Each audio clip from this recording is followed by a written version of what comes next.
नमस्ते। आज हम एक काफी परेशान करने वाली घटना पर बात करने वाले हैं। ये नोएडा की है जी। मामला एक डिलीवरी बॉय और एक महिला ग्राहक से जुड़ा है और आरोप बहुत ही गंभीर है इसमें। हाँ, मैंने भी इसके बारे में पढ़ा। वाकई चौंकाने वाला मामला है। हमारे पास एक लेख है इस पर। शीर्षक है डिलीवरी बॉय का ब्लैकमेल अभियान, नोएडा में हमला।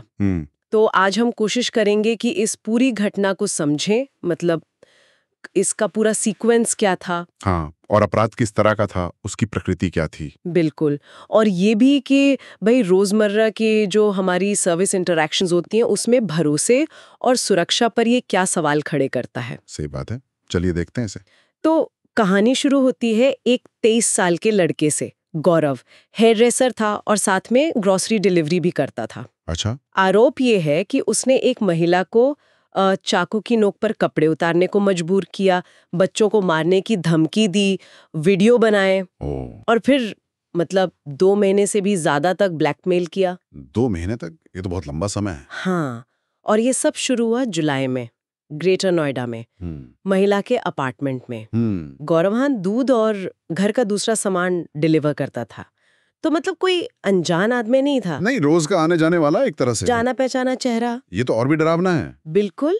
पुलिस एफआईआर के मुताबिक 10 जुलाई को गौरव फ्लैट पर गया, बोला कि कुछ बात करनी है। अच्छा। और घर में घुसते ही उसने चाकू निकाल लिया और उसे महिला का बेटा सो रहा था उसकी गर्दन पर रख दिया। हे भगवान, सोते हुए बच्चे की गर्दन पर? हाँ। महिला ने अपने बयान में जो कहा है वो सुनना भी मुश्किल है। वो कहती है, जब मैंने मना किया तो उसने मेरे बच्चों को मारने की धमकी दी। उसने कहा कि वो मेरी बेटी को नाली में फेंक देगा। बच्चों की जान का डर था तो वो मजबूर हो गई। जाहिर सी बात है, कोई भी माँ इस स्थिति में क्या करती। फिर उसने कपड़े उतरवाए और वीडियो या तस्वीरें ली। यहाँ रुककर ये सोचना होगा कि ये तरीका कितना कैलकुलेटेड था। हाँ। ये सिर्फ गुस्सा या आवेग नहीं था, उसने बहुत सोच समझकर माँ की जो सबसे कमजोर नस होती है, बच्चों की सुरक्षा, बिल्कुल, उसको निशाना बनाया। माँ की ममता को हथियार की तरह इस्तेमाल किया, उसे एकदम बेबस कर दिया। सही कहा। और ये सब कहाँ हुआ? घर के अंदर, जिसे हम सबसे सेफ मानते हैं। हाँ। और किसके द्वारा? जिसे हम सर्विस प्रोवाइडर समझकर भरोसा करके अंदर आने दे रहे हैं। यही तो, ये भरोसे का टूटना है एकदम। जिस पर आप रोजमर्रा की जरूरत के लिए निर्भर हैं, वही ऐसा कर जाए। ये घर के अंदर जो सर्विस देने वाले आते हैं, उनसे जुड़े जोखिमों को दिखाता है बहुत साफ तौर पर। और जैसा आपने कहा कि ये एक बार की घटना नहीं थी, इसके बाद ब्लैकमेलिंग शुरू हुई, मानसिक प्रताड़ना। जी। और वो भी 2 महीने से ज्यादा चली। गौरव बार बार फ्लैट पर आता रहा, धमकाता रहा कि पुलिस के पास मत जाना। सोचिए उस महिला पर क्या बीत रही होगी, लगातार डर के साए में जीना। और एक बात और है जो लेख में बताई गई है, वो तो और भी ज्यादा डरावनी है। उसने रात में 4थी मंजिल पर जो फ्लैट था, उसकी बालकनी पर चढ़ने की कोशिश की। क्या? बालकनी से चढ़ने की कोशिश? हाँ। ये तो हद है। मतलब वो किस हद तक जाने को तैयार था अपना कंट्रोल बनाए रखने के लिए, उसे डरा कर रखने के लिए। सही में ये सिर्फ ब्लैकमेलिंग नहीं, ये तो एक तरह का लगातार चलने वाला मानसिक आतंक था। बार बार घर आना, धमकाना, फिर ये बालकनी वाली हरकत। हाँ। ये दिखाता है कि वो कितना ढीठ हो गया था। उसे शायद लग रहा था कि उसे कोई पकड़ नहीं सकता और वो पीड़ित पर अपना दबदबा बनाए रखना चाहता था। ये एक पैटर्न दिखाता है, उत्पीड़न का पैटर्न, जहां अपराधी वक्त के साथ और ज्यादा मतलब बेखौफ होता जाता है। ये सोचना भी मुश्किल है कि वो महिला कैसे ये सब झेल रही होगी। तो फिर सवाल उठता है कि 2 महीने बाद पुलिस को क्यों बुलाया? अचानक क्या हुआ? हाँ, क्या ट्रिगर पॉइंट था? वो ट्रिगर पॉइंट आया 2 सितंबर को। उस दिन गौरव ने सारी हदें पार कर दी। अच्छा, क्या किया उसने? उसने वो वीडियो और तस्वीरें महिला के पति को भेज दी। वो अहमदाबाद में काम करते हैं। ओहो, पति को भेज दिया? हाँ, और इतना ही नहीं, कुछ क्लिप्स सोशल मीडिया पर भी डाल दी। सोशल मीडिया पर भी? ये तो। और फिर सुबह करीब 6 बजे उसके दरवाजे पर आ धमका। बाप रे। तब मतलब इस पॉइंट पर आकर महिला ने पुलिस हेल्पलाइन पर कॉल किया। ये तो बिल्कुल क्लाइमैक्स था उसके ब्लैकमेल का। पति को भेजना, ऑनलाइन डालना। हाँ। इसका मकसद साफ था, महिला की इज्जत, उसका पारिवारिक जीवन, सब कुछ तबाह कर देना। हाँ। पहले शारीरिक हमला, फिर महीनों तक मानसिक टॉर्चर और फिर आखिर में सामाजिक रूप से उसे खत्म करने की कोशिश। हाँ। यहाँ हम देख रहे हैं कि कैसे फिजिकल असॉल्ट और डिजिटल शोषण दोनों मिलकर कितने खतरनाक हो सकते हैं। टेक्नोलॉजी ने अपराध को और ज्यादा विनाशकारी बना दिया। या तो पुलिस पकड़ पाई उसे? पुलिस जब पहुंची तब तक तो गौरव भाग गया था, लेकिन बाद में सूरजपुर पुलिस स्टेशन की टीम ने उसे ट्रैक करके गिरफ्तार कर लिया। अच्छा, चलो ये राहत की बात है। उस पर बीएनएस यानी भारतीय न्याय संहिता, जो नया क्रिमिनल लॉ है आईपीसी की जगह, जी, उसकी धारा 76 लगाई गए हैं। ये कपड़े उतारने के इरादे से हमला या क्रिमिनल फोर्स के इस्तेमाल के लिए है, और धारा 351(3) जो क्रिमिनल इंटिमिडेशन यानी आपराधिक धमकी के लिए है। ठीक है। साथ में आईटी एक्ट के प्रावधान भी लगे हैं और उसका फोन जब्त कर लिया गया है। ये जो धाराएं लगी हैं ये अपराध की प्रकृति को सही दिखाती हैं। मतलब फिजिकल असॉल्ट और महिला की गरिमा पर हमला BNS 76, जी, जान से मारने की धमकी BNS 3513, और फिर टेक्नोलॉजी का गलत इस्तेमाल करके ब्लैकमेल और वो आपत्तिजनक कंटेंट फैलाना आईटी एक्ट। हाँ, सारे एंगल कवर किए हैं। बिल्कुल।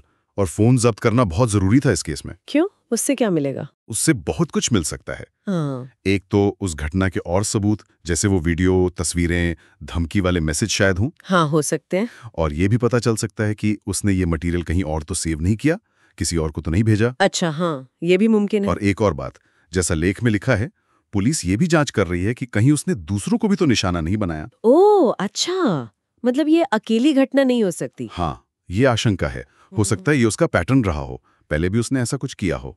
फोन की जांच से शायद इस बारे में भी कुछ पता चले। तो अगर हम इस पूरी दर्दनाक कहानी से कुछ मुख्य बातें निकालें, हाँ, तो सबसे पहली बात तो यही है कि रोजमर्रा की जो सेवाएं हैं, डिलीवरी वगैरह, उनमें जो भरोसा होता है, हाँ, उसका कैसे गलत इस्तेमाल हो सकता है और उससे कितनी असुरक्षा पैदा हो सकती है। हम तो भरोसा करके ही दरवाजा खोलते हैं ना। बिल्कुल। ये घटना उसी भरोसे की नाजुकता को दिखाती है जिसे हम कई बार मानकर चलते हैं कि ये तो है ही। और दूसरी बात यह कि कैसे एक फिजिकल क्राइम को डिजिटल ब्लैकमेलिंग और लगातार मानसिक प्रताड़ना से इतना लंबा खींचा गया। सही कहा, ये सिर्फ एक इंसिडेंट नहीं था, ये 2 महीने का टॉर्चर था। हाँ, एक जीता जागता बुरा सपना जिसे टेक्नोलॉजी ने और भयानक बना दिया। और तीसरी बात जो मुझे बहुत परेशान कर रही है, क्या? वो ये कि उसने जानबूझकर माँ की सबसे बड़ी कमजोरी, उसके बच्चों की सुरक्षा, उसको निशाना बनाया। हाँ, ये वाकई बहुत ज्यादा परेशान करने वाला पहलू है। ये दिखाता है कि वो कितना कैलकुलेटिव और क्रूर था। उसने पीड़ित को पूरी तरह से कंट्रोल करने के लिए सबसे सेंसिटिव पॉइंट पर वार किया। ये सिर्फ हिंसा नहीं, ये एक तरह का मनोवैज्ञानिक युद्ध था। इस घटना ने एक सवाल और खड़ा किया है, उन कंपनियों या प्लेटफॉर्म्स की जिम्मेदारी का क्या जो इन वर्कर्स को रखते हैं। हाँ, ये भी एक अहम सवाल है। लेख में इस पर ज्यादा बात नहीं है, पर सोचना तो पड़ता है कि क्या बैकग्राउंड चेक्स वगैरह में कोई कमी थी या कोई सेफ्टी प्रोटोकॉल नहीं थे। ये बहुत जरूरी सवाल है। हालांकि सोर्स अपराध और जांच पर फोकस कर रहा है, पर ऐसी घटनाएं पूरे सिस्टम पर सोचने को मजबूर करती हैं। बिल्कुल। सर्विस देने वालों की बैकग्राउंड जांच, ग्राहकों के लिए सुरक्षा की क्या उपाय हैं, अगर कोई शिकायत करे तो उस पर कितनी जल्दी एक्शन होता है, ये सब बातें बहुत जरूरी हो जाती हैं। ऐसी घटनाएं कंपनियों को अपनी प्रोसेस को रिव्यू करने पर मजबूर करती हैं या करनी चाहिए। तो अगर हम इसे समेटें, हमने देखा कि कैसे नोएडा में एक डिलीवरी वर्कर, जिस पर भरोसा किया गया था घर का सामान लाने का, जी, उस पर आरोप है कि उसने एक महिला को चाकू दिखाकर डराया, बच्चों को मारने की धमकी दी और उसका यौन शोषण किया। हाँ, और बात यहीं खत्म नहीं हुई। फिर 2 महीने से ज्यादा तक वीडियो और तस्वीरों से ब्लैकमेल किया,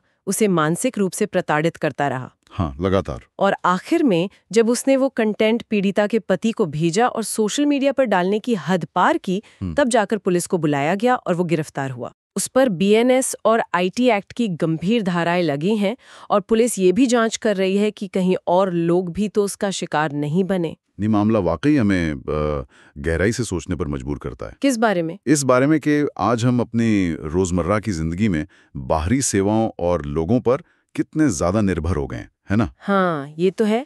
खाना, ग्रोसरी, रिपेयर, कैब, सब कुछ। बिल्कुल। तो ये घटना इस निर्भरता से जुड़े भरोसे और जोखिम दोनों के बारे में एक बुनियादी सवाल उठाती है।